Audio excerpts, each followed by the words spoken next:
Ready? You ready?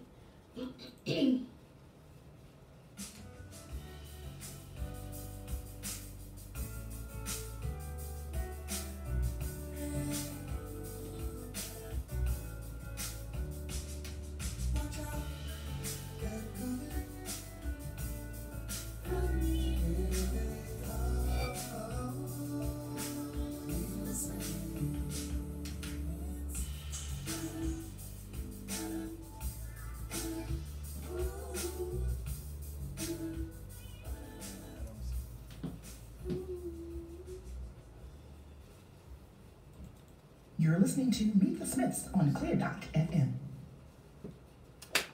What's going on? What's going on? What's going on, folks? Guess what? It is Tuesday. It is Tuesday. It is Tuesday. And what happens on Tuesday? Meet the Smiths. Okay, baby. Okay, let it go. Hey. We're back in the house, man. It is Tuesday, and it is another segment with Meet the Smiths on Clear.fm. Like I've always said, over to my right is none other than the wonderful, the one and only Debbie Petra Smith. That's me, y'all. And over to her left is the none other than this crazy guy from Jamaica, Edward James Smith III. That's him. And together we are Meet the Smiths. We are marital, premarital counselors. We're Amazon best-selling authors. Recipient of the Monroe County Image Award for Written Expression. And every Tuesday we're here on Clear.fm. Yes, the Clear Choice. The and Clear we are Choice. so happy that you guys have made the Clear Choice with us. Yes. We already see our peoples logging in, joining us. Hi, Doreen. Hi, Vanjie Vanj. Hi, Ophelia. Thank you guys for watching. Vanjie said, and in the audience is the one and only Vanjie and Little Big Mike. Hey. What's up, Mike? Little Big Mike. Hey, Renelli. Listen, make sure you guys are not only liking, but sharing. We are talking tonight, what happened to the village? Yeah. We're going to talk about child abuse, and we really want you guys to help us, not just talking about this topic, but what can we do? How can we bring the village back? What happened? Where did we go wrong, and how can we fix it? So definitely share this video, invite your friends to join us, and let's get it on and popping. Yeah. And let me say this real quick, man. Tonight we don't have Ray Goodman and Brown, but let me tell you, we have none other than Mr. Khalil himself. Yes. A member of the Force MDs, man. I trust and believe me, guys. He's just as good. Yes, right? yes. So how was your weekend? We hope you had a great weekend. We had a fabulous weekend. Those of you who listen to the show, you watch us, you know that last weekend, our boy David Burrows was in the Poconos, all the way from California. And we had a fantastic time. We talked about the heart of a king. We talked about the anatomy of love. We talked about the makings of a power couple. And we talked about when a man loves a woman. Let me tell you. That dude dropped some nuggets on us, some knowledge on us last weekend. They were like atomic bomb. Yes, he dropped them and kept it moving. And, we just really appreciate him. We appreciate Faith International Church in Bushkill for just welcoming us and being so hospitable. They fed us well. It was just a wonderful, wonderful weekend. Man. Awesome. So hopefully all of you had a great weekend as well. So we have our riddle. We have our emails. We have our stories, local and national. And then we're going to get into our topic. And actually our national story is really what pushed us to talk about this topic tonight. So let's get started with our riddle. Put your thinking caps Oh, on. Lord. Here we go. Here we go. Come on. And remember, we are not Googling, okay, guys? We've been doing really good. Well, I think we cut out Googling since because Rob Lawson have been very quiet. I Yeah. don't think Rob been listening. Yeah. Yeah, Rob. And so ever since then, nobody Googles. So get ready to call in. The number 570-218-9699. If someone can type that number in the comments, we'd appreciate it. 570-218-9699. Here goes the riddle. It doesn't sound like that's the number you said before, though. But 570-218-9699. see, you said it 3 times, and it sounded like 3 different numbers. I said the same number 3 different times. Listen, He's going crazy, y'all. I see dead people, so I hear Oh stuff. my Too. So I hear things too. That's not me. Anywho, here goes the riddle. A word I know, 6 letters it contains. Subtract just 1, and 12 is what remains. What is the word? That is so easy. Whatever. A word I know, 6 letters it contains. Subtract just 1, and 12 is what remains. What's the word? If you know it, go ahead and call in. We are waiting for you. Let me see if Mike is going to get it again this week. Mike blew us out the water last week. Thanks, Ophelia, for typing in the number. We appreciate it. Thanks, Doreen, for typing in the number. Okay, so real quick, I've seen only one person so far have shared. I'm asking you to share tonight tonight's stream, and the reason why, like none other, this is so much important because families are suffering. Families are suffering from the hands of abuse. Yes. And that is something that we need to talk about. We're going to talk about signs. We're going to talk about telltale signs, and what need to be done, what can be done. And so we need for you to share, because I am sure there is somebody who have gone through or maybe going through some form of abuse. And so we would not want you to not share and that person did not get the message that they could have gotten tonight. Yeah. So please share. Please share, guys. So again, the riddle, a word I know, 6 letters it contains. Subtract just 1, and 12 is what remains. If someone can type the riddle in the comments, that would be great. Hey, Jordan, thanks for joining us. Thanks for watching. Make sure you guys are sharing. So while we're waiting for your phone calls on the riddle, I'm going to do some announcements, some housekeeping before we get into our emails for the night. So next week, you know that we're doing something new here in the studio. We are inviting all of you to join us for our live taping. This is something, we want to try it. We want to see how it goes. It's only $15 per person, so $30 per couple. You get a gift bag with some goodies in there. We're going to have some finger foods. We're going to have, you're going to be part of the audience while we do the show. We're going to have Q&A. Q&A. Yeah. Get to take some pictures with us. Meet us in person if you haven't done so already. And who knows, you might meet some other celebrities while you're in the studio. Let me say this. Doreen. Let me say your name the way you say it. Doreen. Doreen. We have to meet you. We need to meet you, Doreen. So therefore, it is imperative that you find yourself here next week, Tuesday, at our live taping. Okay. So we have a caller. Let's see. Hey, caller, you're on with the Smiths.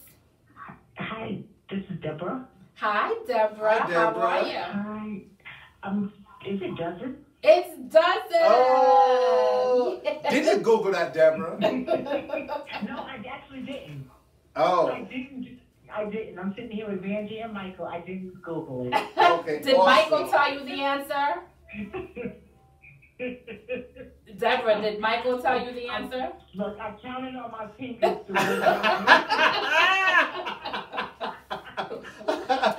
Good job. That Good was job. good. Thanks for calling in and for listening. We You're welcome. appreciate you.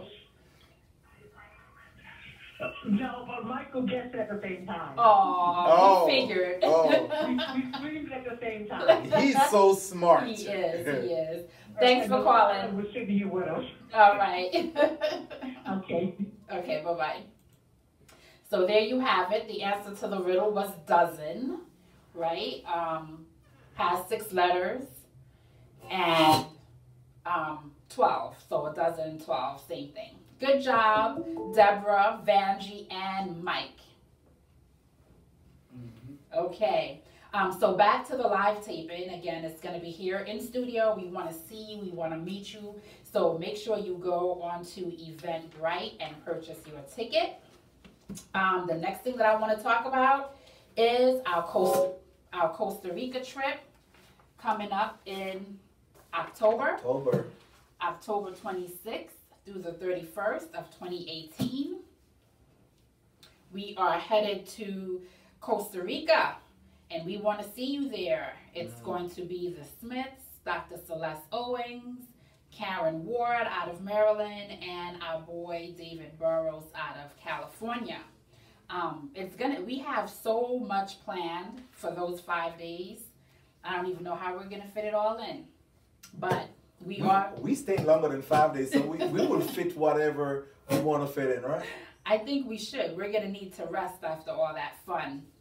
But we have our excursions. We have a 70s themed event on the Saturday evening, and we're working on something. I don't want to announce it yet, but it's going to be a really, really good time. So if you're interested, you can go to our website, meetthesmiths.org, and you will see the flyer come up. You can click on it, and all the details are there.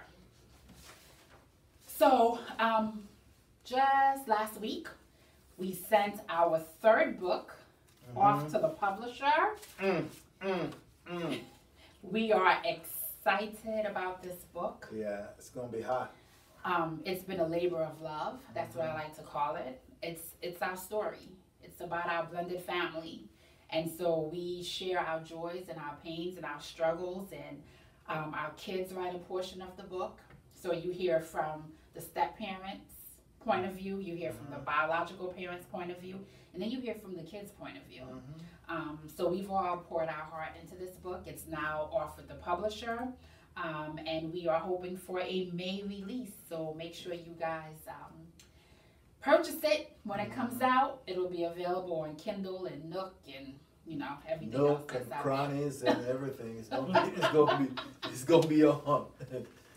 So yeah, it's gonna be available for you. And recently I had someone ask me about do we accept donations? If they wanted to contribute to Meet the Smiths, is there a way to do that? And there is. Absolutely. If you go to our website, meetthesmiths.org, there is a donate button that you click, and you can, any amount that you would like to contribute to us, we would accept it and use it wisely and definitely appreciate it. So listen, I have 5,000 followers, and if each follower donate $1, guess what? I'm gonna get $5,000, y'all.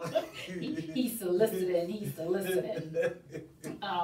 But yeah, definitely, if you believe in what we're doing and you believe in our mission and just trying to help families and help couples, feel free. We would not turn it down. Absolutely not.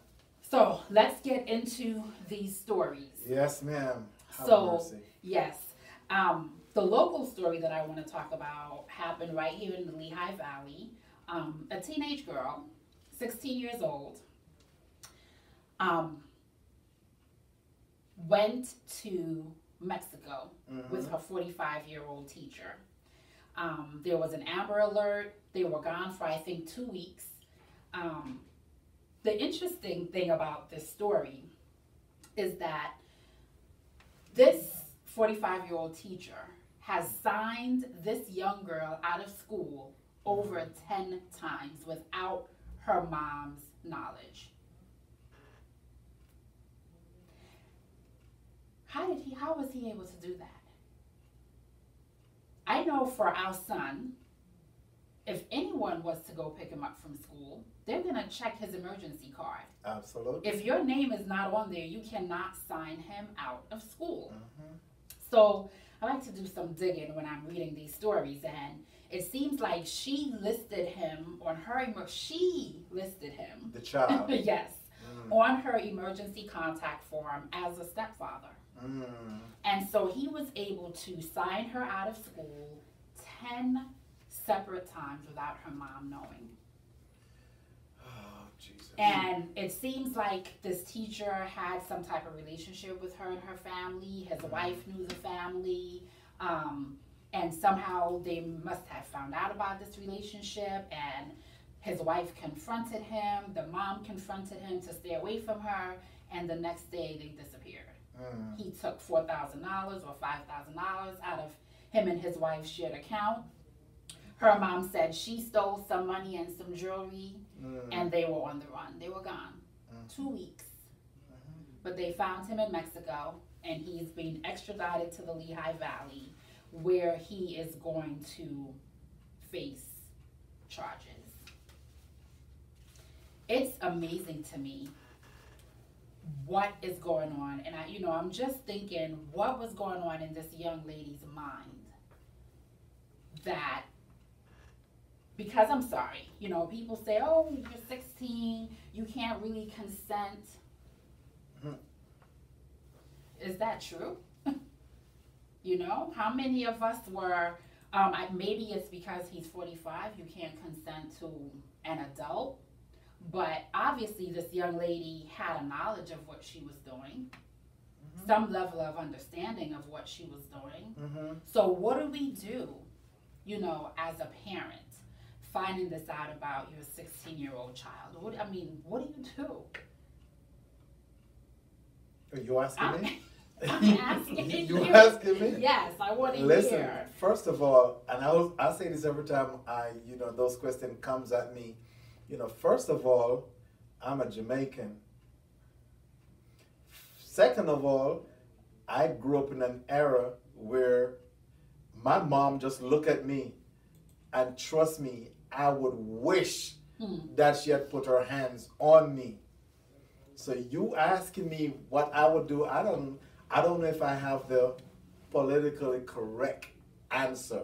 You understand me? Because I would want to do what my first instinct tells me to do.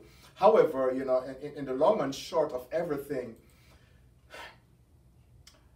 ladies and gentlemen, I must say to you, oftentimes these things happen when relationship is broken in the family.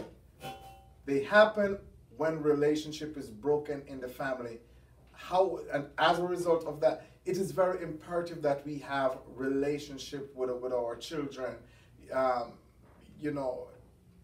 It's good to be parent and all that stuff, but build that trust where that child can come and talk to you about anything, and while being vulnerable with you, they are not being judged, because it is in judging that causes them to be reserved and not wanting to tell you anything. So whenever your child or children is saying things to you that would cause you to want to judge them, or inside your mind, you don't tear them apart, but your external need to be something else, because at the end of the day, you want your child to always want to come to you and say A, B, C, D. Yeah. So yesterday when I was doing some research on these topics, I found this article by a middle school teacher. And she said, parents, wake up. Your children are living lives that you know nothing about. So I read through the article, and she said she has a 10 or 11-year-old son who has been asking her for a smartphone. And she's debating whether she should give it to him. So she asked her class, what is it that your parents don't know about you and social media? These are 6th, 7th and 8th graders. Mm-hmm. And so she compiled this article and she had their responses. And as I was reading it, my stomach just got all knotted up. Because I'm like, you know, we have these children and we're doing the best we can. And we think that they're protected and they're covered and that, you know, we have these relationships with them and they can come to us and they can talk to us. But there's still a part of them that they don't want to share with us. And a lot of it is what's going on social media. And I saw some of your comments that, you know, this young lady can't consent. 16 can't consent legally to an adult because although she's aware, her level of awareness isn't what his is as an adult. She's not mature enough to make those decisions. And then Marvin Gregg says, a call should always be made to the parents if it's someone other than them, even if they're on the list. And you know what? I think you're so right. Like, we have to put extra measures in place to protect our children. And you have to wonder, like, where did her mom think she was when she was being signed out of school all these times? Like, did she think she was at an after-school program? Did she think she was out of friends doing homework? Like, my biggest fear as a mom is thinking that my kid is one place and getting a phone call that something happened and they're in a completely different place. And I'm just like, no, that's not my kid because my kid wasn't there. Right. The problem with a lot of us parents, we're too hands-free with our children.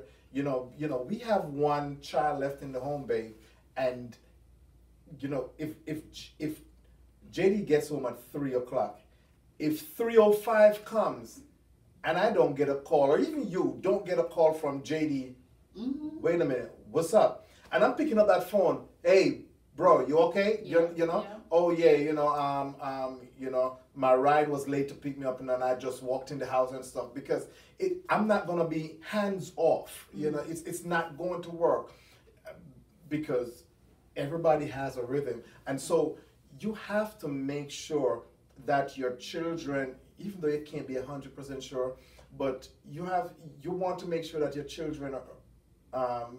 Is where they said they are, you know, at all time, if not most of the time, you know. And when you build that trust again relationship, babe, with your child, oftentimes if your child is going to be somewhere else, before that child makes a move, that child is going to pick up the phone. Mom, you know, I am going over, as a matter of fact, is it okay if I go over to John's house, you know, or something to that effect.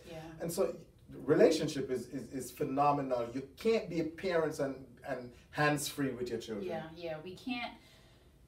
We can't do hands-off parenting. No. Absolutely. So Doreen said, my mom said, I am your best friend. Don't lie, because I will fight for you no matter what, but I must know the truth. And I think that's critical, that our kids know that I have your back. Even if you mess up, I still have your back. I'm still going to fight for you. You know, I'm going to correct you. I'm going to discipline you, but I'm on your side. And I think sometimes we don't convey that to our kids enough. They feel like if they do something to disappoint us, that we're not going to have their back. So that's a really good message that you received from your mom. And yes, we should always know where they are. And you know, it brings me back to our daughter Jaya, who was in Maryland. Jaya went off to college in Maryland, and you know, when your kids leave home, you always wonder, did I do enough? Did I teach her enough? Is she ready? Is she prepared? But one of the things that I really admire about her is she went to school close to Silver Spring, and whenever she was going into DC or going to Silver Spring or going anywhere off campus, she always told me where she was going. Mom, me, and so and so and so and so, we're going to DC.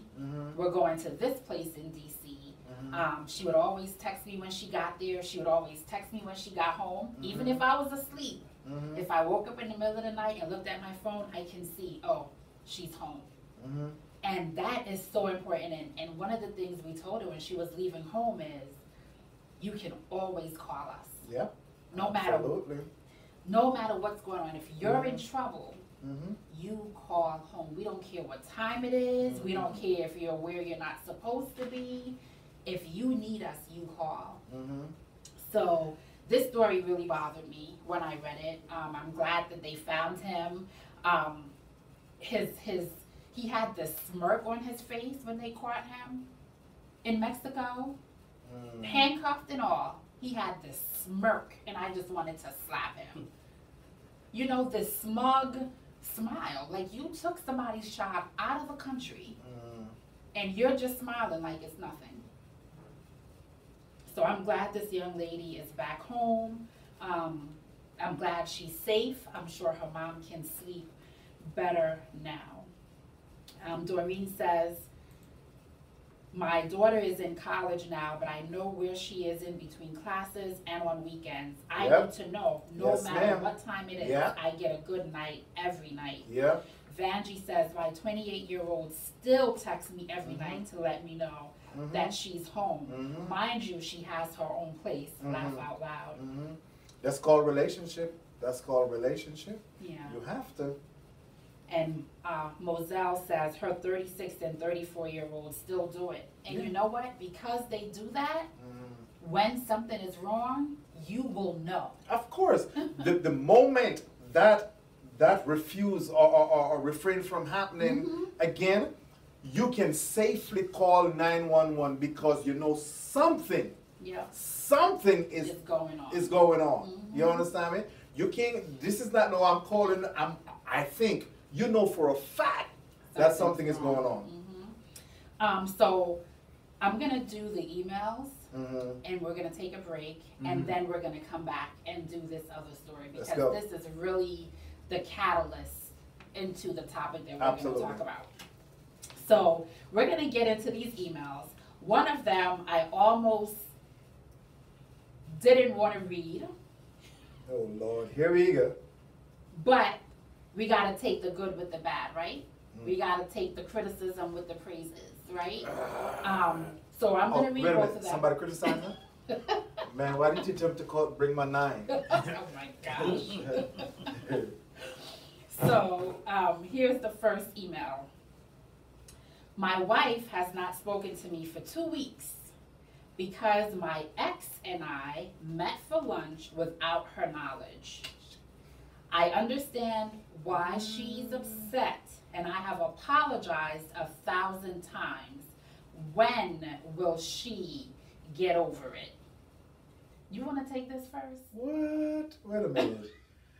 First of all, the last part of the statement, you know, make me want to do stuff, you know. When will she get over it? Respect, first of all, my brother says that that's not something that you do. However, even if you want, because there could be, you know, different layers in what is going on. His ex could be the mother of his children. I don't know. It did not say. So, nonetheless, I'm going to leave that out.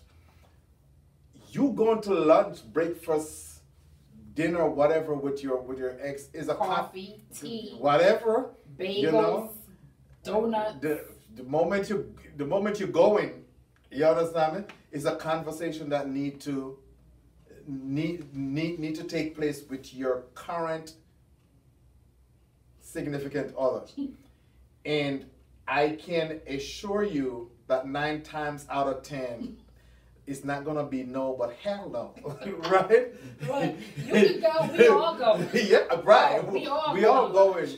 So, dude. No, honestly speaking, though, respect tells you that that's not something that you do, and clearly your wife is upset. Your primary focus should be working on bringing back your relationship where it was before that happened. Your primary focus should be on apologizing, you know, 1,001 times.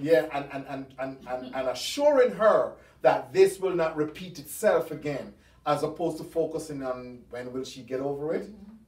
Boy. Yeah. You done? Yeah, baby. So first of all, don't you worry about when she's going to get over it. She's going to get over it when she's good and ready to get over it. Until then, you continue to apologize. You're going to go to lunch with your ex without telling her, and now you feel a kind of way because she's upset. Nah, dude, you gotta ride this one out. Yeah.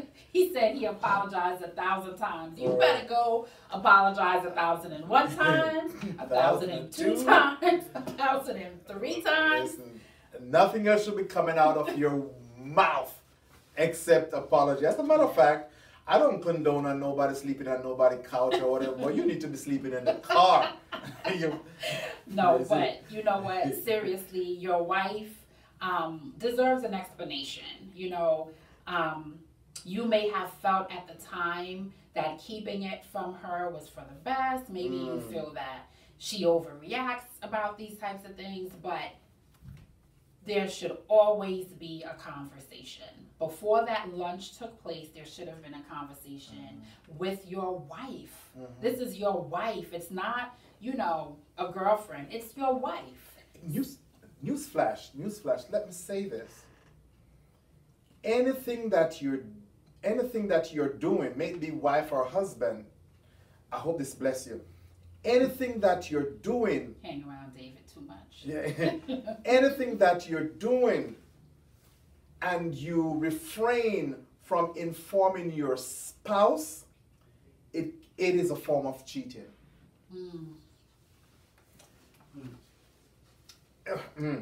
Lord Jesus, help me to break this down. If you have to hide a text from your spouse, you are already cheating on her or him. If you have to end a phone conversation with someone of the opposite sex because your spouse is now coming in your present, it is a form of cheating. Absolutely. If you're going out to, what's going on with the mic? If the devil does not want you to hear this tonight, if you're going out to lunch with someone of the opposite sex and you intentionally keep that information away from your spouse, it's a form of cheating. Yes. And that is why she's not over it. Yeah. That is why she's upset, because she feels betrayed. That you went to lunch with your ex and you didn't tell her. I don't know how she found out or when she found out, but she's upset. Her feelings are hurt. And so it's your job as her husband to reassure her that she's secure, she's safe, she can trust you with her heart. And so continue to apologize, eat that humble pie, and don't write us no more talking about when is she going to get over it. Babe, we could stay right here all night. All night. All night we could stay right here, no? We could stay right, because here's what it is. It starts with the going out for lunch, dinner, or whatever it is. No, it started with a conversation. Well, it started with a conversation. Before you went out, of course, you had a conversation. Yeah, you know, and so it's a conversation, the intent of the conversation, and so the end result is dinner. So now we got away with that. And so we maximize it now from a dinner to something else. And so before you know it, you know, just a little scar became a big open wound. Yeah. Dude, keep apologizing, sir. Yes. So here is our second email that I wasn't sure that I wanted to read, but gotta take the good with the bad. So here we go. Take the bitter with the sweet. Easy come, easy go. Let's go. All right. So it says, I have listened to 3 of your shows, and I really like you. But last week was probably my last time listening.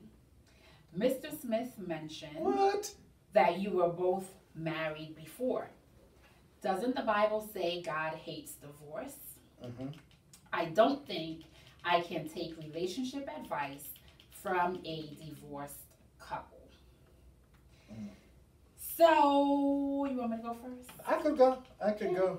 Listen, I apologize that that was your last time. You know, I trust that you come back today. You're on today and you're listening, so we could give our rebuttal to that. God certainly hates divorce. However, God loves people. Mm-hmm. God hates sin, but God loves people. Mm-hmm. Being a divorcee does not mean that you are condemned, you are thrown away, you are no good. It is just that you commit, God says in your time of ignorance, He will wink at you, right? Right? In your time of ignorance, He will wink at you. You know, and I've said this all the time, and people sometimes say, Ed, how can you say that? I'm going to be very transparent with you. The things that I know now about relationship, had I known about it then when I was married to my first wife, I probably would have still been married to her. And I'm sure my wife can attest to that and say the same thing. The things that she knows now about relationship, had she known about it back then when she was married to her first husband, she probably still would have been married to him. So it is not about, look at divorce as you would look at sin, right?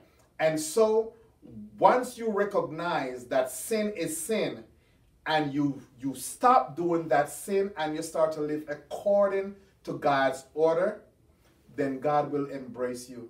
God says, welcome, my child, because God made us for relationship purposes, right? Sin is what severed that relationship.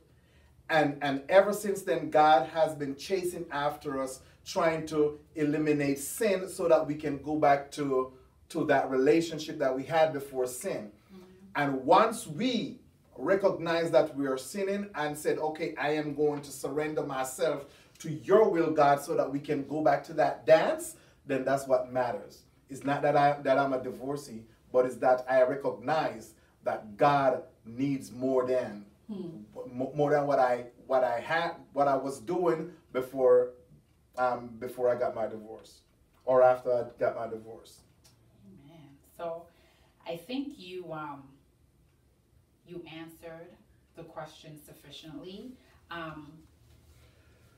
Everything is not for everybody. And we may not be the couple that's assigned to you. You know, maybe because of where you are, you need a couple that's more nuclear. We understand. We don't take it personally. But we are not going to allow anyone to condemn us because of anything that has happened in our past. We are very secure in where we are. Like my husband said, God does hate divorce, and He hates it because of what it does to families and the fact that you're going back on His word. So we don't make any excuse for who we are, what we have been through, and we honestly believe that we are here because we have come through divorce. Absolutely. Because we have seen how devastating it is. We are passionate about helping other couples not to go through the same thing. And I think it's our friend Daryl who says it this way: you're walking and you fall into a hole. Right? You fall into a hole, but you're able to get yourself out of the hole. Now you're standing next to the hole and you're telling people, don't come over here because you're going to fall into the hole. So we've been in the hole. So this ministry is about us standing next to that hole and directing people, diverting them away from the hole. Detour. Yeah. That's right. And so we make no apologies for that. And you know, we hope that you find a couple or someone that can speak to you and help you, because obviously if you've listened to us for 3 weeks, you're interested in relationships and you know want to be educated. So, you know, find a couple that speaks to you. Find a couple that you feel that you gel with. because we realize that we're not for everybody, and we're okay with that. So, but we do thank you for emailing us. We hope that you did listen tonight to at least get the response to. Ma'am, sir, whomever wrote this, come on back, listen to us. You know, I can assure you, if you can get past the divorce stuff, you will learn a thing or two. You know, so that you can impart that. You know, infuse that into your relationship. So yes. Don't let that hinder you. Don't let that hinder you. Come on back. Come meet the Smiths every Tuesday at 7. So we're going to take a quick break. Our top of the hour break. Do you see what time it is? But, oh, wow. Wow. We're going to take a quick break. Don't go anywhere. We're going to listen to a song by Khalil on the ones and twos.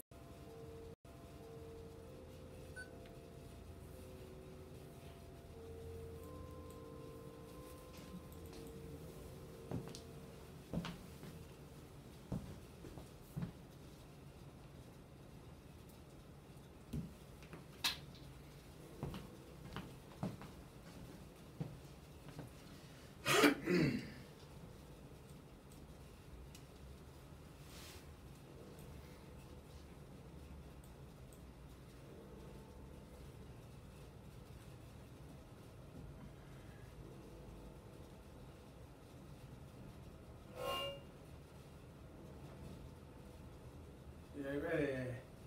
You ready?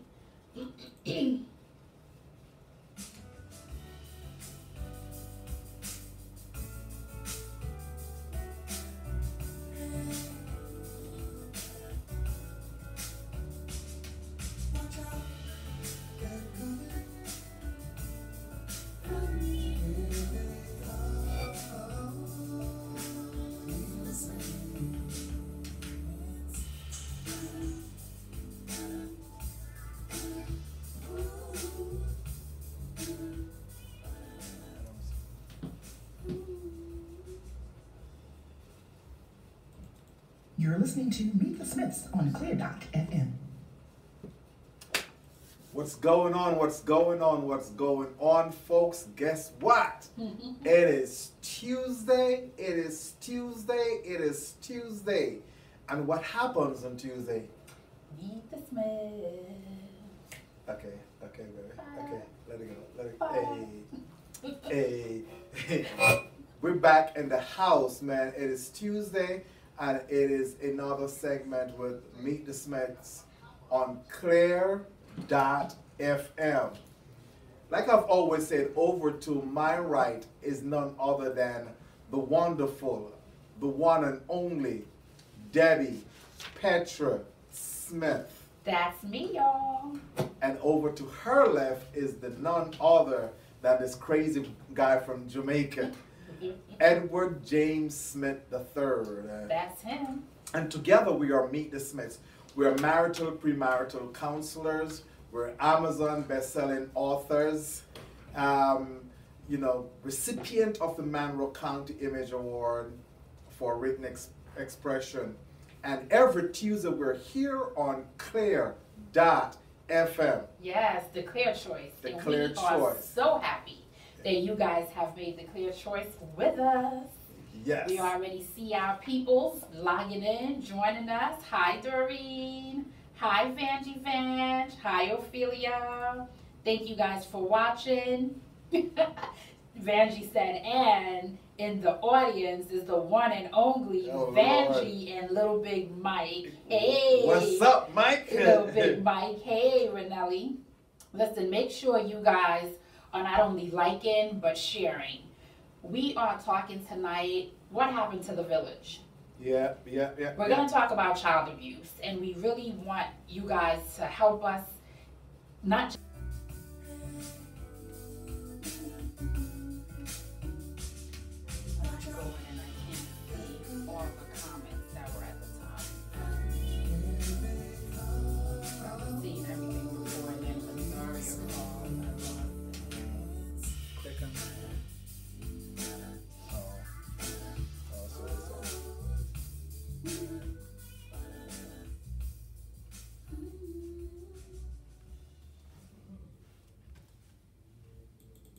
You're listening to Meet the Smiths on Clear.fm.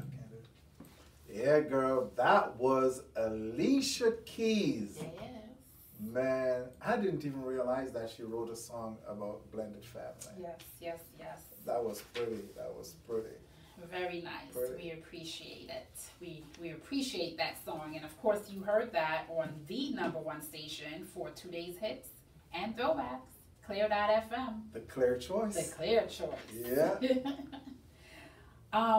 So, let's get into this other story, which is going to lead us into our topic. And I have a feeling we're going to have to do a part 2 of this topic because there's a lot of information that we want to share, and we want you guys to talk back to us tonight. You know, call in, let's converse, let's talk about this issue. When I heard the story of Anaya Day, my heart broke into 1,000 pieces. Anaya Day is a 4-year-old girl from Ohio who was abused, severely abused. And as I look at social media and I see all of the comments and, you know, people sympathizing, and what initially drew me to the story is when someone posted a video of her mom and her boyfriend being arraigned in the courtroom, and her father completely lost it. He broke down. I started crying because his pain was so raw. I felt it through my screen. And so I began to follow the story a little more. And a lot of people are saying, you know, the system failed this young lady. I'm going to push back on that. The system didn't fail. We failed. We failed. We have given so much of our power to the government that we cannot even discipline, raise, protect our children without the government getting involved. So this young lady, I just want to read to you the incident reports. This little girl, there were documented instances of abuse dating back to 2015.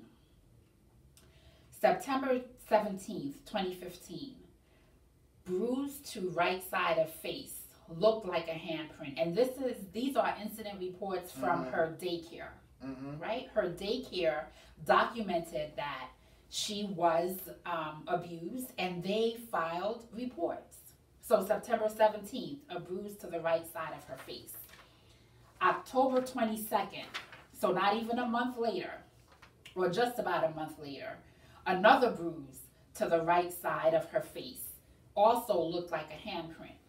The child cried for most of the day. September 12th, 2016, bruises on face, eye, and arm. Mother stated that Anaya had fallen out of bed and she had removed some bandages where Anaya had gotten shots. September 21st, 2016, bruises on her face, under her eye, and her eyelid. Anaya stated, "Mommy did it." October 25th, 2016, bump on head. Anaya was crying. December 1st, 2016, Anaya had a bruise under her right eye and she was crying. All these were reported. Anaya stated that mom hit her. Mom stated it happened at Applebee's. December 2nd, bruise on left side. Anaya stated that mom had been hitting her. December 6th, 4 days later, rug burn type scar on left elbow. Anaya said that mom hit her. December 27th, bruise on forehead. Mommy hit me. January 18th, 2017, Anaya came to school with several bruises on her face, arm, and back. Anaya has a raised bruise on her left upper forearm When asked about it, Anaya stated that her mommy had scratched her. Mm. February 10th, 2017, Anaya has a dark-colored bruise under her left eye. Anaya stated her mom did it. Staff had noticed bruises on her every day when she comes in. March 14th, 2017, right side of lip busted. March 15th, 2017, scrape on top and under her nose. Mom said child fell at the park. Child says mommy pushed her down at home. March 18th, 2017, right side of head and ear, swollen and dried blood. According to the police, a child care worker asked Anaya. A child care worker said Anaya wanted to be held and hugged and constantly asked, "Am I being good?" On May 18th, 2017, Anaya was transported to the hospital where daycare staff noticed dry blood in her ear and abrasions on her head, according to a police report. At the hospital, police gave a county social worker a report detailing all the incidents listed above. According to the police, Anaya told the social worker, "Mommy hits me and hurts me." I understand that Anaya's dad was trying to get custody of her. There was a hearing actually scheduled for this past Monday. Anaya died last Sunday. And as I read this, I got very emotional. She was 4 years old. And I think about Kennedy, our granddaughter. She's 2. And we Skype Kennedy almost every day. And if I see a little redness on Kennedy's face, I ask her mom, "What happened?" I don't understand how this happened. I don't understand. I'm still at a loss of words. So I did more digging because that's who I am. When I find something, I dig and I dig and I look. I went to her mom's Facebook page. This young lady has worked at a daycare previously. I saw a lot of posts about going to church, going to get my praise on today, going to worship God today. She even had a praise dance ministry that had its own page on Facebook. I saw pictures of her and Anaya. I saw Snapchat. You know, my daughter and Kennedy are always on Snapchat and they do these cute little filters. So I saw that. I saw them celebrating Anaya's first birthday. I saw pictures and videos of Anaya standing up, learning to climb the stairs, laughing. On March 14th, 2014, this is what her mom posted on Facebook. "I know I'm a strong woman of God, taking care of my family the best way I can, even when I'm down and hurt. No matter what comes in the way, I'm not going to let nobody stop me. I'm even stronger now that I had my baby girl. She really made a huge change in my life and makes me want to push forward even harder in life. I'm going to take care of her no matter if it's by myself. I'm going to do what's best for her by the grace of God." March 14th, 2014, this was written. And on March 11th, 2018, Anaya was dead. 4 years. What happened? What happened? Where was the village? Where were we? Where was the village? We were waiting for Child Protective Services? I'm speechless. Like, I'm speechless. I don't know what to say. I don't know what we can do. I don't know what could have been done. This daycare worker did everything she could. Matter of fact, I saw an interview with her on the news, and she said, "This is one time that I wished I had broken the law and stolen that little girl. She would have still been alive." But you know what our problem is, babe? We fear the law and man more than we fear God.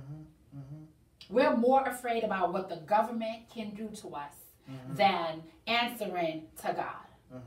You mean to tell me, and listen, I don't know the whole story. I don't know the father. I don't know the grandfather, but I'm thinking about me and my Kennedy. And I'm just thinking that if I suspected that Kennedy was somehow being abused, I am leaving Pennsylvania. I am going to Maryland, and I want to see for myself.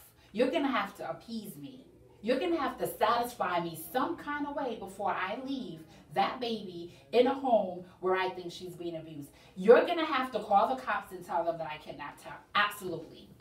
You know, the thing is, you know, and it even gets bigger than just that, babe, because the beating is the end result, right? But there are so many things happened before the beating. Ladies, let me say this to you. Mercy. You know, where is your value system? That's the first question. Where is your value system? You know, how much do you think of yourself? How much do you value? Because the story is told that, you know, both her and her boyfriend beat this child, right? Any man, ladies, listen real quick. This is important. Listen. Any man that comes in your life and claim that they are in love with you, they need to be in love with your child or children. Not in the same way they are in love with you, but they need to love your child or children as if it is their own. If that man can't love your child or children like that, say goodbye. He is not the one. And then again, babe, where is accountability?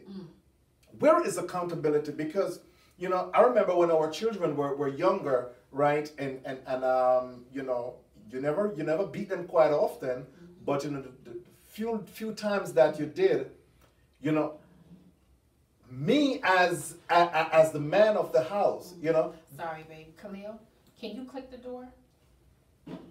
Me as the man of the house, sometimes I would have to step in and say, okay, babe, that's enough. You understand me? And even me, the few times that I may have put my hands on them, you got to come in and say, babe, that somebody have to be accountable. Ladies and gentlemen, someone must be accountable. Both of you can't be in that place at the same time with that rage, because something is going to happen. Yeah. The end result, unfortunately, this wonderful 4-year-old died. And you know, we don't need to know the dynamic of what happened, but nothing should have caused this little child's death. Yeah. I saw on the news where the neighbor who lived downstairs from them said that she heard that it was a violent household. And she heard the boyfriend, I guess, beating up the mom at times too. I have never been, you know, in an abusive situation, so you know, I can't speak to that. All I can think about is Anaya. Right. And those of you who are on social media and you've seen the videos, that smile, oh my gosh. I mean, beautiful, melts your adorable heart. Little girl. I just want to wrap her in my arms and hug her. And the fact that they just buried her, they put her in a casket and put her in the ground. Like, I can't wrap my head around it. I honestly don't understand, and I don't know what to say or what could have been done or what else could have been done. You know, is the hospital staff going to be held accountable that this child was brought to them several times with different injuries? You know, will the police be held accountable because they were called by, you know, like who is going to be held responsible? Not just the mom and her boyfriend, like other people need to be held responsible. Absolutely, absolutely, absolutely. And you know, no matter how much the father may sue the state and may get $10 gazillion, you know, and stuff, the facts still remain: a little child lost her life, and it should not have happened. Yes. Not under her mother's watch. It is so sad that, you know, these ladies are placing men of no value in front of their children. We can't do that. We just can't do that. And you know, the other thing, I listened to the 911 call. 6 minutes. They were on the phone with the 911 operator. And babe, I didn't hear the panic. If I was calling 911 because my child was unresponsive or, you know, hurting or whatever, I would be hysterical. Absolutely. I mean, just calm, you know? Yeah, she, you know, we noticed something last week when we took her to Red Lobster, and the 911 operator said last week, like last Thursday. And you're just calling me today? Right, and you didn't take her to the pediatrician, you didn't, and it wasn't until about 4 minutes into the call where she let this 911 operator know that her child was not breathing. 4 minutes into the call is when she let this woman know that her child was not breathing. So, you know, I hope that there's some type of counseling for her, because the young lady that I saw on Facebook is not the young. Is not the young. You can't put the two together. It doesn't. It doesn't line up. It doesn't match up. Like what happened to this, you know, young lady who was posing with her daughter and smiling, and you know, what happened? What happened? Is it, you know, the new relationship that she got in? Like I don't know. I'm at a loss for words, guys. I really am. I don't think I've seen anything in the news that has really affected me to the extent that this story has affected me. And I think it's I mean, we've seen other kids, you know, starved to death, beaten to death. We've seen it, we've heard it. I think what really gets to me about this story is the fact that it was reported.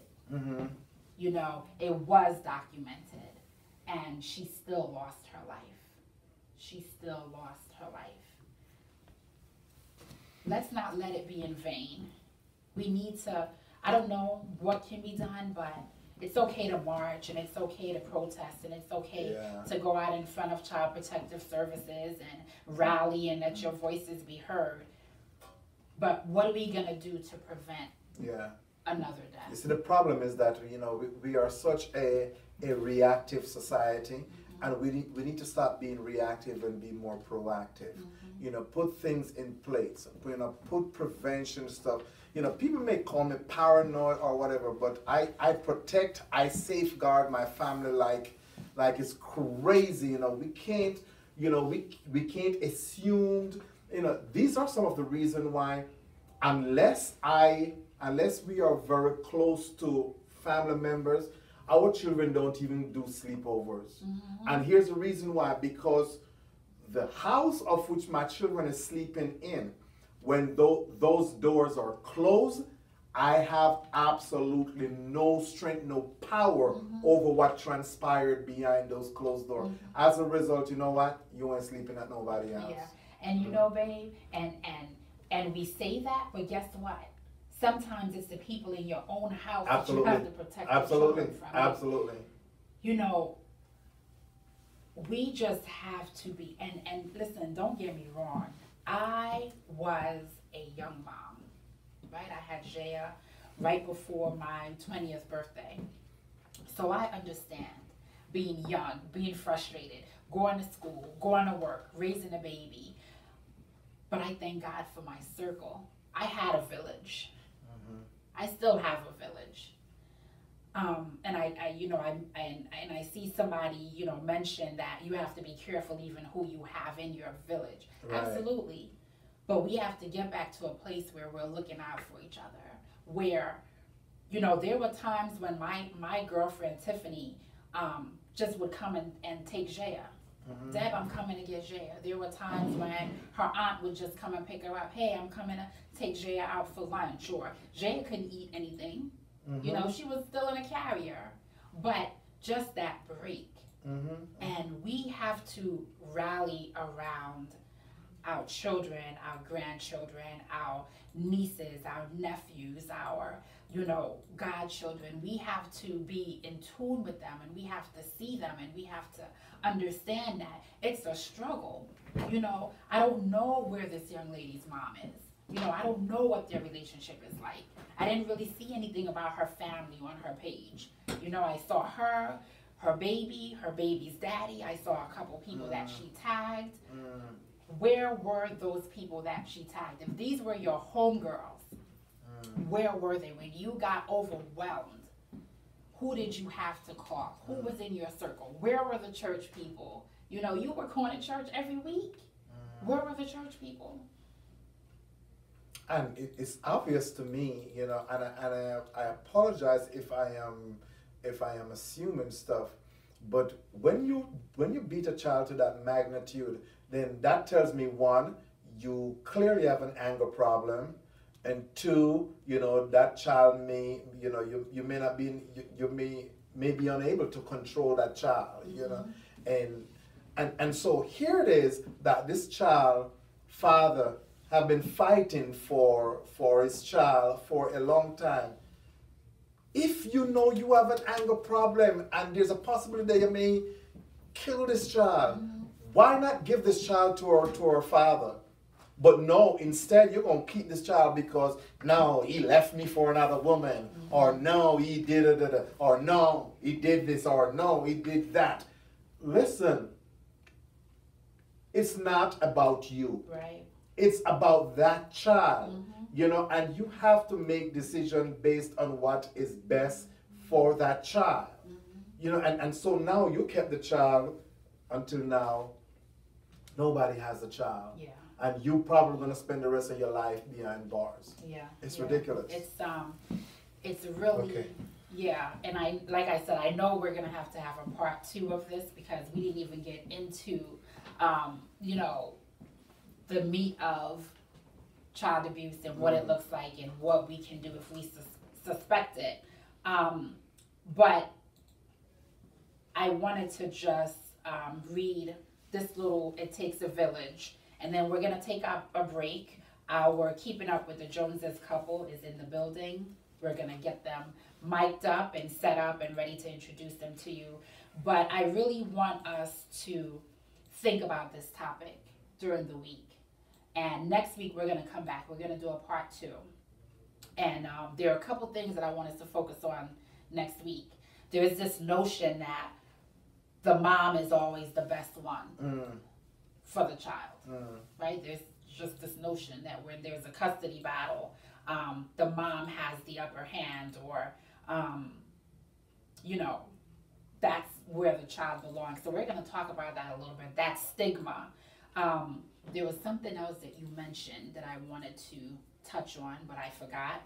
But, let's really talk about it and come back next week. And I have to read this statement because it's from my daughter. She says, I go to school, I work full time, maintain a household, etc. And yes, my daughter is a lot to handle at times, but you have to stay prayed up. Support systems are not the same like how they used to be, especially in this day and age when young parents have friends that want to party and hang out, not take care of your baby for you. You have to pray and take time to help yourself. Don't wait on help because it may never come. And, you know, yeah, Jaya, I definitely hear you. But you're not Superwoman. Mm-hmm. No one is Superwoman. And so I'm just saying this to you publicly on this radio show.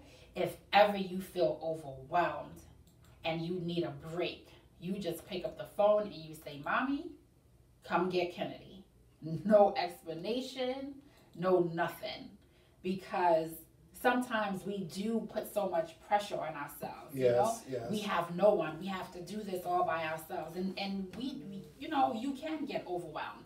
There's something that Vanjie said too. Never discipline when you're angry. Mm-hmm. And my husband laughs at me because I will go through a whole day knowing that tonight this child is going to get a spanking. But I go through my day. I let the anger seep out of me so that when I'm disciplining or beating, I'm not doing it from a place of anger. You're just evil. That's what it is. Guys, let me break that down for you real quick before we go to commercial. So the kids them will do something. Let's say we're at church and the kids did something at the church. And she will say to them, when we get home, I'm a bus your ploops, right? So we get in the car, and as family, when we get in the car, we have conversation, we laugh and talk and all that stuff. And this woman will talk to that child all the way home, laughing and busting out. I mean, just laughing till your belly bottom bursts. We get home and we will do some more laughing and so on. So this child now will be in his or her room. Next thing you know, this woman will go inside a drawer, pick the belt out, and I'm like, where you going? Oh, I'm gonna beat him or her. So I said, but how are you gonna do that? We just had fun. We just laugh and talk, and so now in the child's mind, you forgot about it, you know, and everything is forgiven. Oh no, that's not how it works. And this woman will go inside a room and check this out. We'll sit down and have a 5-10 minutes conversation with this child. The next thing you know, she is beating this child like this child stole something. That's evil. That is. Listen, I would jump through a window. That is not evil. That is proper parenting. I don't do it when I'm angry, because when you're angry and you're spanking a child, you can easily go to a place of no return. So I'm just going to read this, and then we're going to take a break, and our Meet the Joneses will be in the house. So this says, it takes a village. It takes a whole village to raise a child, because a child is an active, social being who interacts with people who are not his or her parents. With each interaction, it is imperative that the child receive the same messages about what is right and wrong, what is valued and what is to be rejected, and what is safe. Mm-hmm. It is the shared values of the village, the shared commitment to each child as a loved individual and future citizen of the village, and the shared sense of collective responsibility that underscore the truth of why it takes a village to raise a child. If the village does not support the proper raising of a child, then a parent has a difficult road indeed, and the child is at risk. It also takes a whole village to raise a child, because a village is comprised of a diverse array of people of all ages and experiences, each of whom has something to teach a child. Similarly, it takes a village to achieve any large civil goal. It takes a shared vision, a set of shared values, and a shared sense of collective responsibility for the common good. Mm-hmm. It takes a whole village to raise a whole child. Very good stuff. Very good stuff. So we're going to take a break. We're going to bring in our Joneses. We will continue with this conversation next week, because it's just, there's too much to cover in, just 2 hours. Yeah, we wanted to get into abuse. What does it look like from an emotional standpoint, a physical standpoint, and stuff like that. What are signs? What is it that we need to do and stuff like that? But of course, 2 hours, is never enough. This story alone, can take up the entire 2 hours or more. But like as my wife said, next week we're gonna have a part 2 because we need to talk about abuse in its entirety. Yes. So stay with us. We're going to play some music. We're gonna get our couple mic.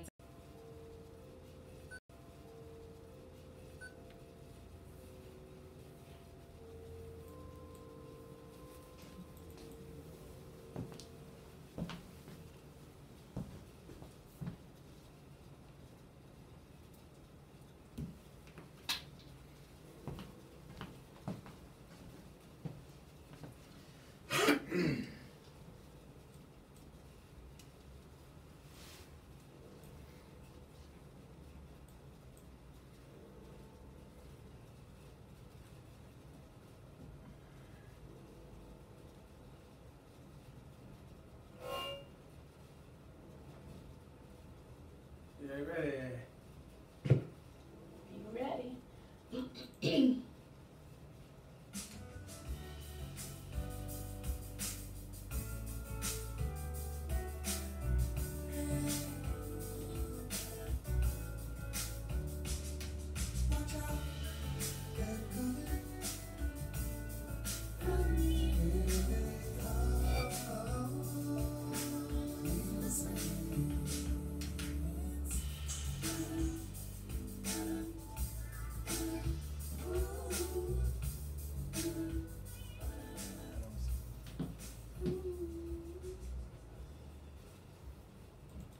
You're listening to Meet the Smiths on Clear.fm.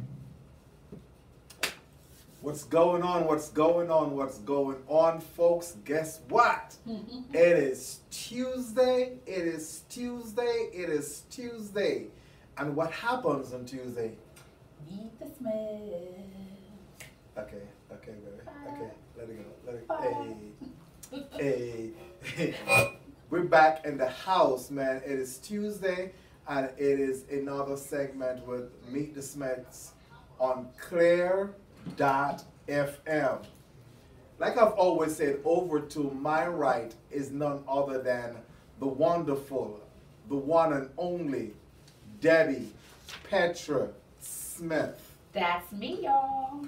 And over to her left is the none other than this crazy guy from Jamaica, Edward James Smith III. That's him. And together we are Meet the Smiths. We are marital, premarital counselors. We're Amazon best-selling authors. Recipient of the Monroe County Image Award for written expression. And every Tuesday we're here on Clear.fm. Yes, the Clear Choice. The and Clear we are Choice. so happy that you guys have made the Clear Choice with us. Yes. We already see our peoples logging in, joining us. Hi, Doreen. Hi, Vanjie Vanj. Hi, Ophelia. Thank you guys for watching. Vanjie said, and in the audience is the one and only Vanjie and Little Big Mike. Hey. What's up, Mike? Little Big Mike. Hey, Renelli. Listen, make sure you guys are not only liking, but sharing. We are talking tonight, what happened to the village?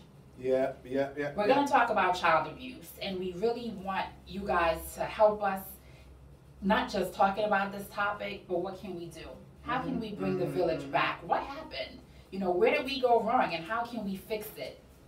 So definitely share this video, invite your friends to join us, and let's get it on and popping. Yeah. And let me...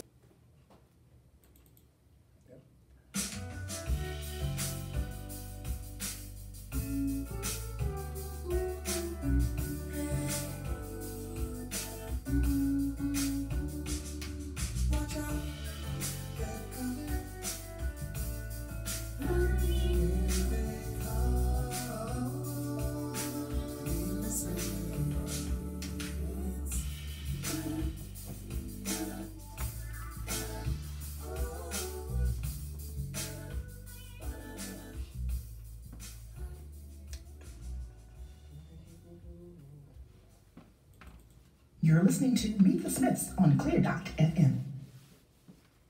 What What's going on? What's going on? What's going on? Who sings that again? What's his name? Marvin Gaye. Marvin Gaye. What's going on? Man, I think he wrote that song, or that song was written For today's time, because, geez, Yeah. what is going on? Yeah. Nevertheless, you just heard that song and none other station than Clear.fm. Yes, the clear choice. Yep. Thank you for staying with us. We are so happy. You guys know this is my favorite part of the show, right? Yeah. I just love when we have Joneses with us.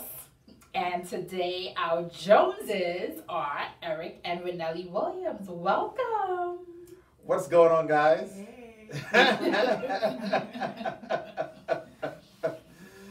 My little brother, man, always act shy. Don't be scared. We're not going to hurt you. So welcome. Welcome to the show. We are happy to have you guys. Anyone who's watching for the first time, this is a segment of our show, Keeping Up with the Joneses. And typically when you hear that statement, you think of having what other people have or trying to keep up with them. But we want to keep up with our Joneses, right? We want to know what they're doing in our community. We want to know how we can help them. So Eric and Renelli Williams, we're going to start, before we get into your business, we're going to get into your personal business. We love to hear the love stories. So where did you guys meet?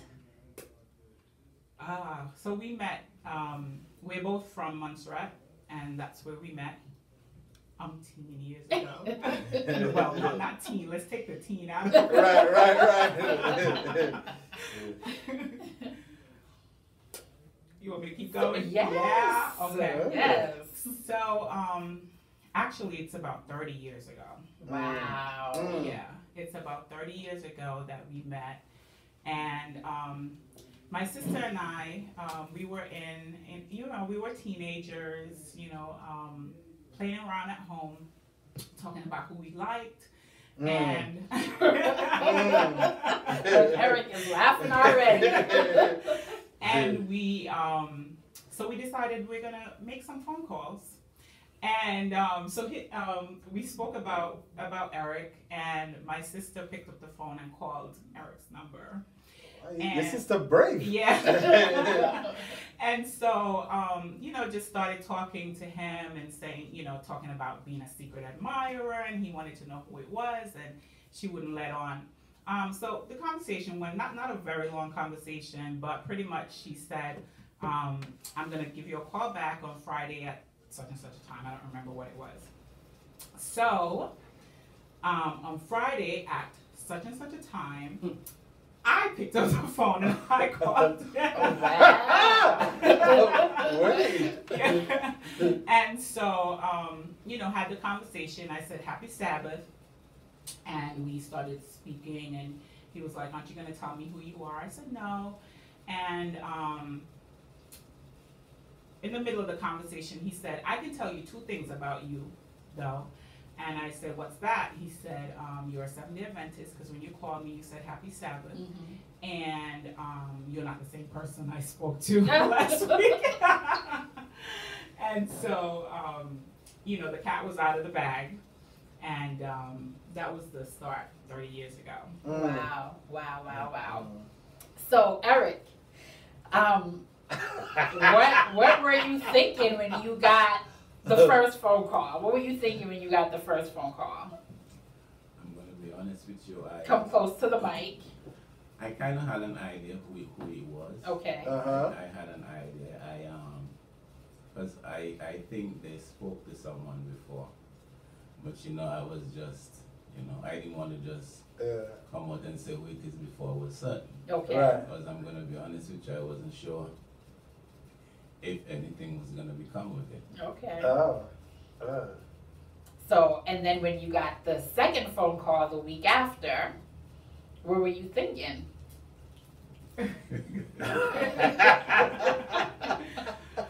I said to myself, maybe I should investigate a little further. And so I did, you know. Of course, as she said, I knew that it was two separate persons I was dealing with. And then I had to make that choice and say, okay, which one am I going to speak to first? And which one would I? So wait. So let me back up here. So both you and your sister liked him? Or is it that you liked him, but she was just speaking on your behalf? She was speaking on my behalf, but he didn't know, yeah. Okay. So you were thinking both of them liked you? If you knew me then, you would. So you were trying to figure out, okay, which one? Or am I going to pursue both and have a little fun? Okay. Like, Lord, how am I going to do this now? Okay. And so after that conversation, what happened? Like, did you guys continue to talk on the phone before you went out, or? Yeah, we continued to talk on the phone. You know, like I said, I was a teenager in the islands, so I wasn't going anywhere. No. I was, you know, my mother wasn't gonna let me go date. Right. You know, that's just not the way it worked. You know, so it was pretty much a phone conversation and some sneaking. Oh. Yeah. And that went on for a few months until my mom moved to the United States. And she actually left me back home, you know, to come and get things set up. But you know that that conversation that Will Smith's mom had with him, you're moving with your auntie and uncle in Bel Air? Yeah. Well, I pretty much got one of those phone calls from my mom after she kind of found out, you know, what about you and her. Like, wait a minute now. Yeah. So pretty much she called me on a Sunday and said, you're moving to the United States on Friday. Wow. Yeah, in less than a week. Yeah. Wow. Yeah. So then did you guys continue with a long distance relationship? We did. Yeah. Wow. And how long did you do that? A long time. So it was, you know, I was young, he was young, and, you know, but my heart was there. My heart was there. So I tried different relationships, just didn't work. You know, so it was an on and off relationship and visited home. And so, yeah, about 15 years. Wow. Yeah. Wow. 15 years of. And so Eric was still in Montserrat, right? Yes. Yes, I was. Yeah. Till one day you just said, I'm chasing after you. So how did you, at what point in the relationship did you say, okay, enough of this long distance stuff, right? You know, let's make it more permanent, you know, at what point did you make that decision? So I used to visit all the time. We would take trips. I would visit home a lot because I have a lot of family home and he was there. And one of my trips, he was extremely ill. So, you know, he was sleeping most of the time. And I just found myself sitting on the floor and contemplating. I don't know why I was on the floor, but I think God wanted me to just, you know, get down. And it's like God said to me, what are you doing? You know, how long are you going to keep up with this? You know, and at that moment, I knew that I was coming back to the United States and God was going to be my first choice. And so it wasn't until I made that decision to make God my first choice and, you know, I pretty much broke the relationship off. I didn't do it in person. I waited until I came back. But I pretty much broke the relationship off and I knew that I had to put God first. And a week later, my church had a revival series for 2 weeks. So God was setting me up, you know, for greatness, for what he wanted, you know, out of my life. I grew up in the church and I never left the church. But of course I had one foot in and one foot out. And so that revival was just my turning point, you know, after that conversation with God. And, you know, I just started getting more involved in church, you know, to the point that I actually was an elder in training.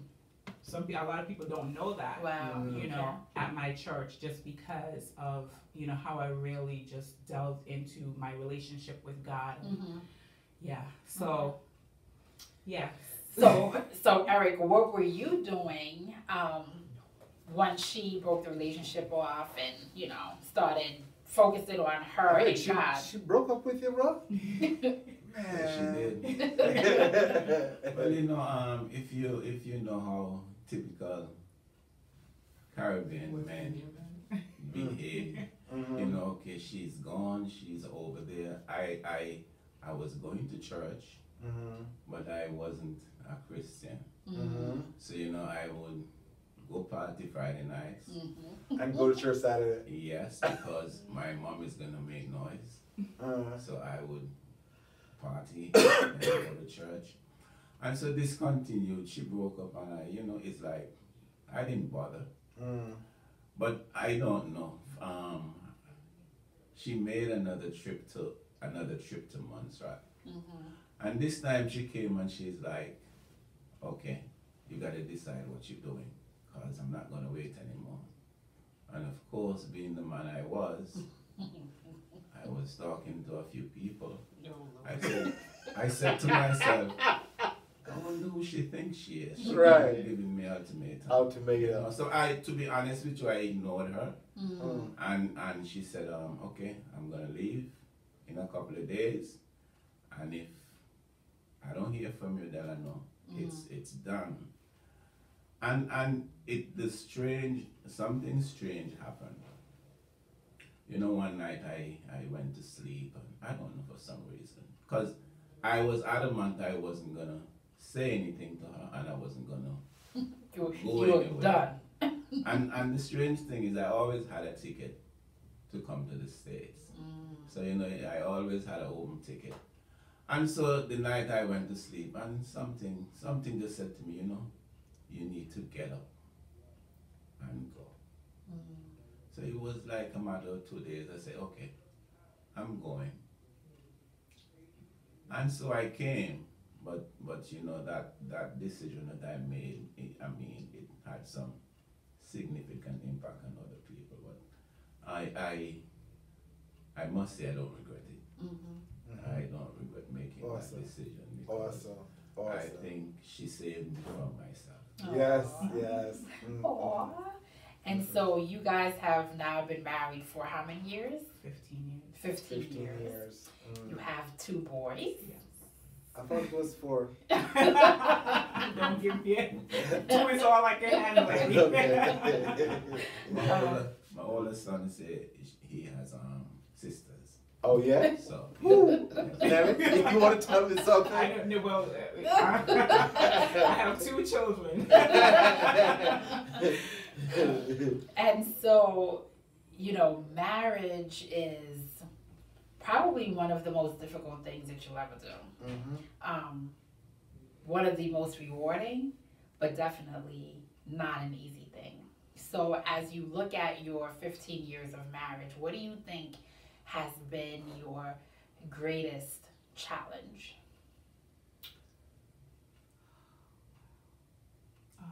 agreeing with each other. Agreeing with each other. Oh my goodness. Yeah, we've had lots of challenges. I don't know if I would say that piece. I would say his illness. You know, Eric was diagnosed with cancer about 1.5 years ago. So for me, that's been the biggest challenge. Yeah, I mean, we've been through lots of challenges. By the grace of God, you know, we've made it 15 years. But I would definitely say for me, that's been it. You know, just not knowing what the right decisions are. You know, what the doctor is saying versus wanting to go natural. Right. You know, you know, thinking that we have 2 young children, they're 10 and 5.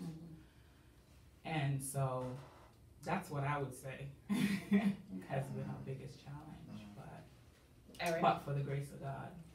Eric said not agreeing with each other. That's his challenge. You know about my sickness. I don't know if it's because I didn't claim it. I don't know if that's. But to be honest with you, it didn't bother me like it bothered her. For some reason, I knew I was gonna be okay. I don't know why, but it was just. I was calm most of the time, and Eddie, you know that. I was calm most of the time. Maybe it's because I know to whom I belong, and you know my father died from the same complaint that I had. So I kind of knew what it was like, but I wasn't scared. I wasn't scared. The only time I was really scared is when I had to go into the hospital, not knowing what would have been the outcome of my surgery. But I always knew God had my back. Beautiful. So Doreen says, God bless you, Eric.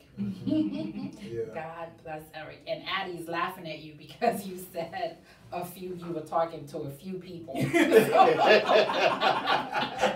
Addie's like, a few people.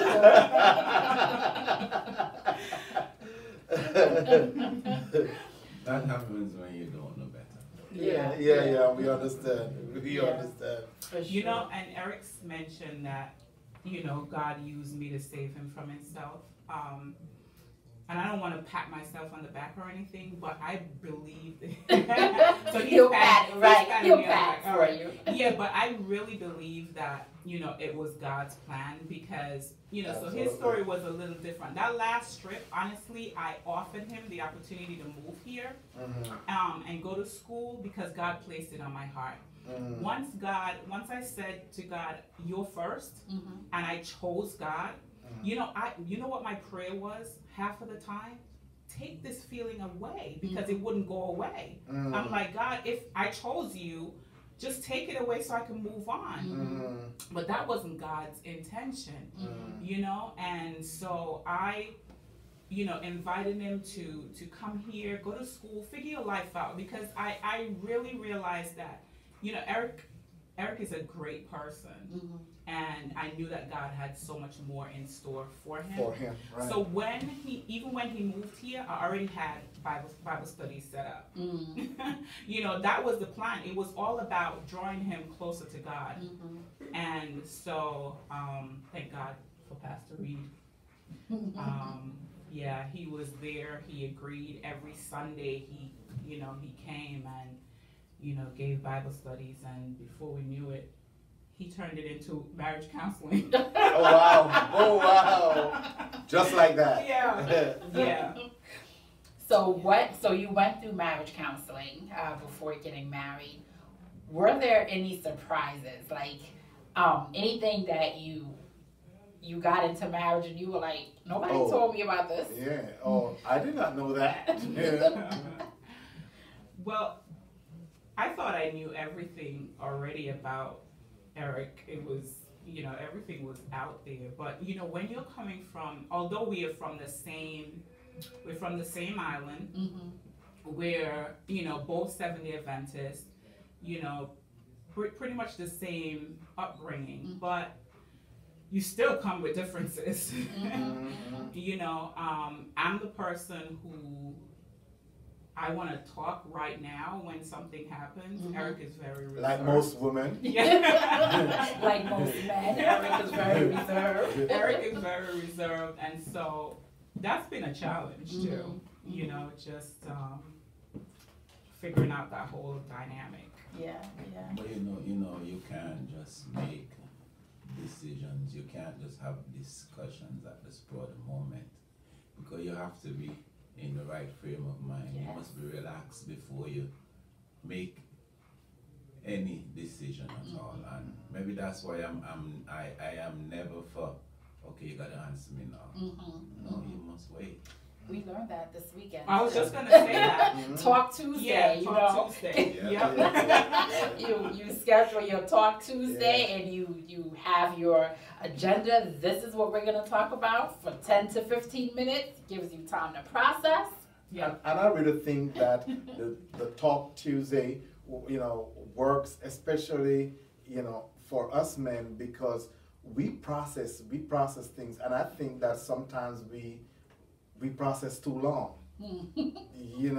and so whenever there's a window time given, then then that says to me, then man, I only have 2 days, to process this thing, because Tuesday at 1 o'clock we're gonna have a conversation about it, so Yep. I'll be instituting that.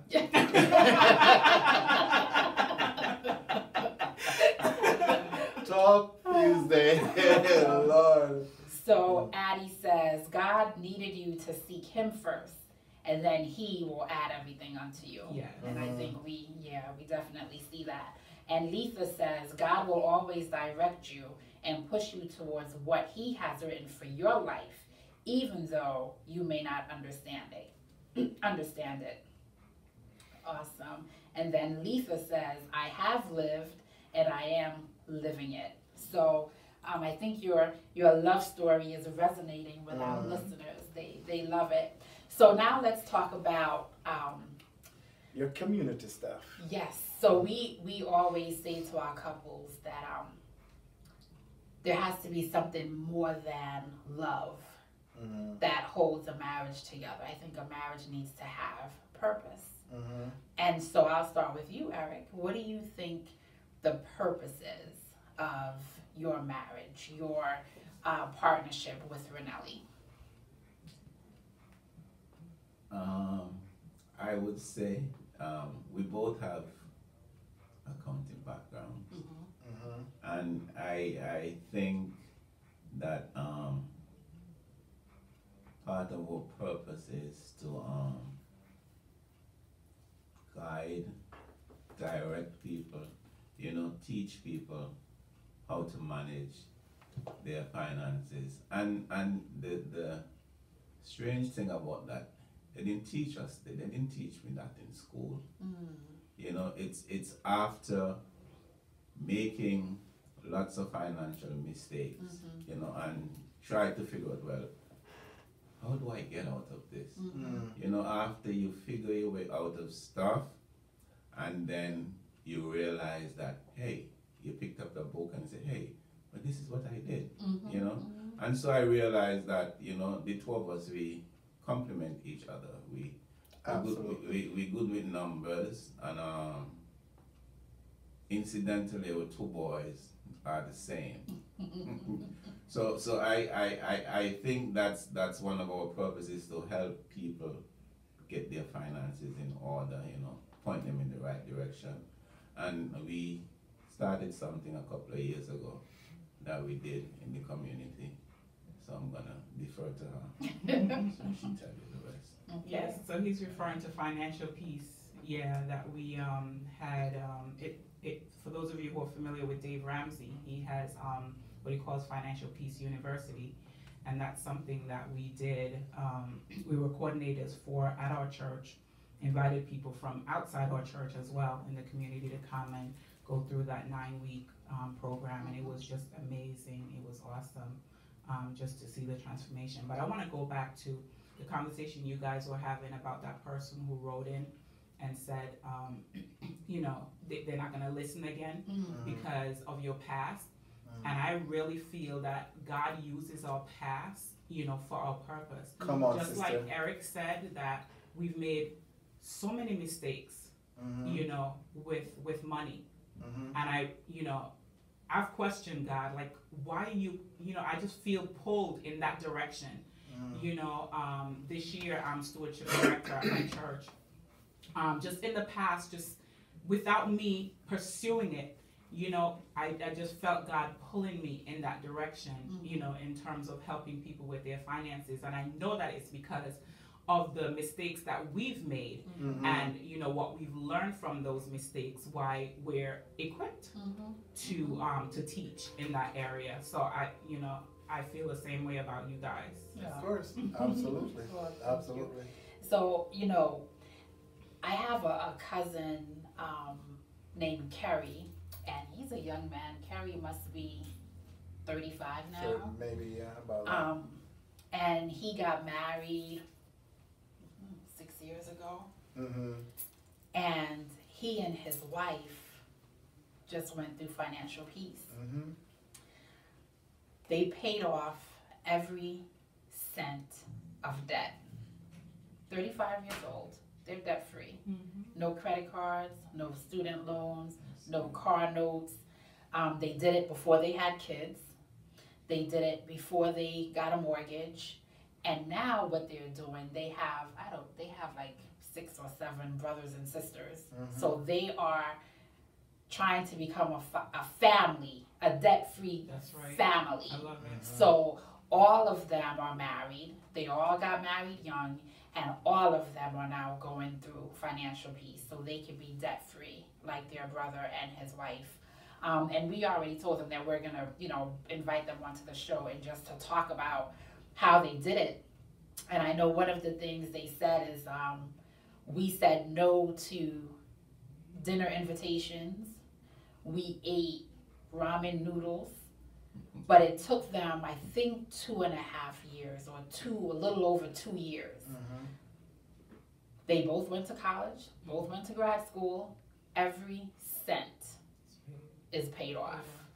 And so I think it's such a powerful ministry to have as a couple to teach others how to do this financial thing, because like you, a lot of us have made mistakes, been stupid with money, don't know how to budget, buy one impulse, don't save, and we find ourselves in the same crazy cycle over and over again. God, rescue me out of this. And he gets you out, and guess what? You're right back in, because you don't know. Yeah, if you rescue me this time, I promise you I will not. Yeah. I've had that conversation. Right? At the moment you got out of it, you find yourself going right. And when I look back at the amount of money that I made in corporate America, just had I known, what I know today. Yes, ma'am. There's no words. Yeah. So it's so important to teach it as young as we can, to teach our high school students, to teach even, our children who are now 10 and 5, to start, start saving, to start returning your tithe, even on the little dollar, the $5, you gotta remember to return that tithe to God and put the savings aside. Yeah. And, just managing money properly. You don't have to buy everything now. Right. So talk to us about your business. You have a local business in the community. Talk to us about your business. He just said, ERJ Services, we're a tax and accounting business right here in Stroudsburg. And don't ask me how that happened. Eric had a banking background, and moving here to the United States, he went to school and just decided to do accounting and loved it, and then fell in love with taxes. So then he did a master's in taxation.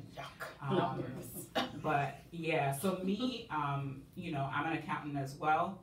I'm a certified public accountant and have an MBA. And so that's what we do. But we love, like this morning, I had a client who came in and she was just so excited about, what we were able to do for her, and just, being able to see the satisfaction on our clients, faces, not only with taxes, because the tax law is the tax law, right? And we can't work magic like a lot of people think that tax accountants can. But, you know, when you can help them with personal finances and with business finances, then, you know, it's just amazing feeling. You know, and I just want to say to the public, you know, there's another piece that I personally admire. It takes an extraordinary couple to be able to work together. You understand me?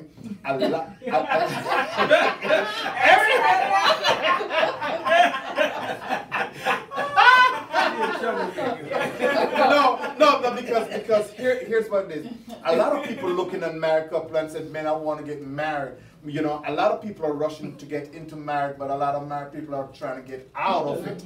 You know, and so whenever you find couples that work together, it is something to be admired because, you know, I'm just real talk. Sometimes, you know, for some couple, if your spouse is leaving the home and you're home alone, you're like, yes, yes, I have 8 hours. But to get up every morning and get dressed and go to a brick and mortar together and then come back home together, man, it takes an extra special type of couple to do that because not every couple can do that. And I admire you guys. We do stagger our time. Of course. We do stagger our time so that, you know, their time, well, now that it's tax season especially, he's in the office, you know, pretty late, you know, while I take the kids home. So he has some breathing room. He has some breathing room. But, you know, that brings me to a question. How do you set those boundaries so that you're leaving work at work? Because sometimes you just take it home with you, you know, and so what do you guys put into place so that, you know, you can have your hours for work, but then there's time when, you know what, it's not work time anymore, it's family time, it's our time. Yeah, I wish I can say that we had the formula. We don't necessarily have the formula, but I really, you know, try my best to leave work at work, and that's why, you know, even now that Eric is staying a little longer in the office so he doesn't bring work home. You know, we worked out of our home for a long time, so it was very difficult to separate. You know, but it's so much easier now that we have an office space, that we know when we leave the office, it's time to go home, spend time with the kids, spend time with each other. So we haven't always done it right, and we still work in progress. Yeah, we're a work in progress. Yeah. We actually have gotten better, and for me, part of the reason is again my sickness. There were certain things that I had to put in place. Eating right, eating at the right time, getting some sleep, but you know, it's right now it's tax season, so you know, some of those things get pushed a little back. But one thing, when I leave the office, I take my bags home just in case we have snow the next day.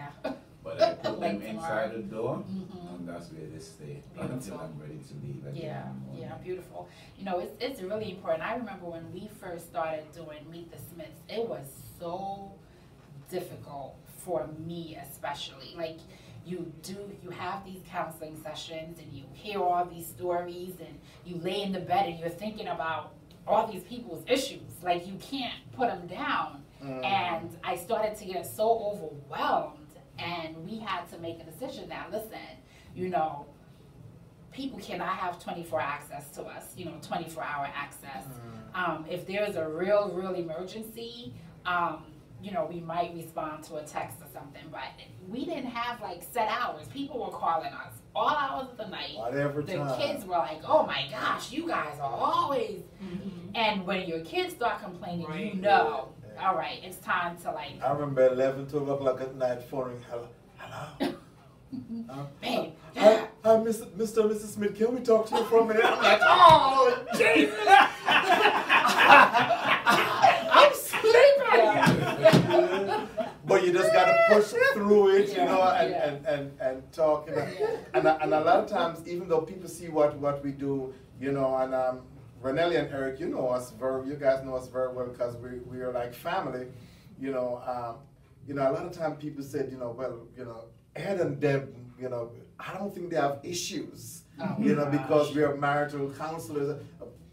Wrong, you know, because I want to tell you this, you know, when we're home, you know, we want to take off that counseling hat, because you can't take counseling home, because you're the last thing your spouse want to feel like is to feel as though she's being counseled, or he's being counseled, you know. So you just got to take off that hat and be wife and husband, be human to each other, you know, and walk through the process. Sometimes, babe, why are you talking to me like that?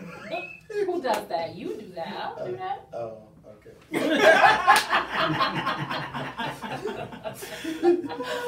But, you know, share with our listeners where they can find you, the address of your business, phone number, and, you know, we talked a lot about taxes, but you guys do other stuff too. You have services for small business, so just share a little bit about your suite of services and where people can find you.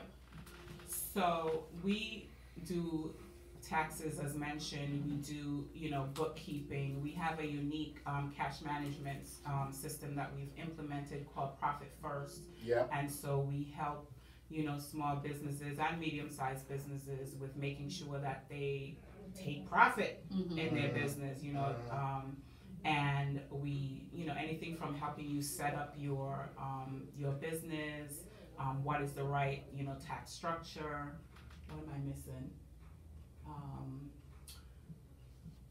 Business plans, yeah, we help with that as well. Must have that. Yeah, absolutely, that's your roadmap.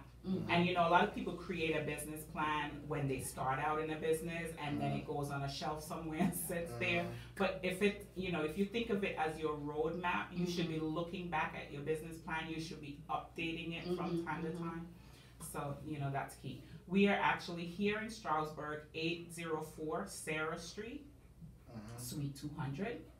Our phone number, 570-269-5324, and our email address is info at erjservices.com. Website, erjservices.com. Awesome. One of the things that I like what you guys do, because ladies and gentlemen, Eric and Renelli is our tax people. One of the things that I like you guys do, Eric, you about 2 years ago you created this spreadsheet and you gave to me and said, listen, for your business, each evening you come home, you know, put your information here, and it makes it so much easier for me, because instead of coming to you with a pile of gas, you know, receipt from gas station and pile of receipt from what we got paid for, and you know, everything is on a spreadsheet, and all I have to do is just present to you the spreadsheet. That's it. Yeah. You know, so I love it. So one of our listeners want to know, are you local only? No, we're not. We're actually, you know, we have clients throughout the United States. You know, so if it's taxes, we send you a secure link that you can upload your documents, you know, or any of the other services as well. So nationwide. Awesome. Thank you, Doreen, for typing the address in there. 804 Sarah Street, Stroudsburg, Suite 200? 200. Thank you. Alice says she will be calling you guys. Okay. And listen, to all of our listeners and our viewers, when you call them, tell them that you saw them on Meet the Smiths, okay? You never know, you might get a little $5. We do have a referral bonus. So tell them we refer you. So that we can Eric, Jaya said to tell her that she's a baby accountant now, and she will be reaching out to you to learn a few things. Anytime. Awesome. So thank you guys so much for being with us tonight. Thank you to our listeners and our viewers. Sorry, could you share that phone number again? They said I missed the phone number. 570-269-5324. Okay. Stephanie Gregory said, Eric, don't forget to send me the spreadsheet. Stephanie, he said he will not forget. And listen, Anne says, I love this couple, proud of the way they are allowing God to use them. Sister Ratamai, we don't know whether you're talking about the Smiths or the Williams, so we accept it from both couples will accept. We love you too, Sister Renmai. Yes, Doreen said thank you guys for coming on. You know, that's why I love our listeners and our viewers so much. They just embrace the people that we bring on here. They're so supportive. And so definitely go support ERJ Services if you haven't had your taxes done, if you're a small business owner and you need some guidance, if you need some personal financial guidance, please reach out to them. My husband did not bring our anniversary dates. Alicia, it ain't me, he didn't bring it because she's waiting for her date to be called. So we'll skip that for this evening. But no, Alicia, text me a date. I'll call it. Oh my our scripture reading for the month of March, 1 Peter 4:8. Above all, love each other deeply because love covers over a multitude of sins. And remember, we don't just want you to memorize the text, we want you to live it out. How can you live this out in your daily lives, with your spouse, with your children, with your family this week? We're at the end of another Tuesday. Yes. And you know how we end our shows every week. The Army wants to make you Army strong. The Smiths want to make you relationship strong. Have a good night, guys. Good night, everyone.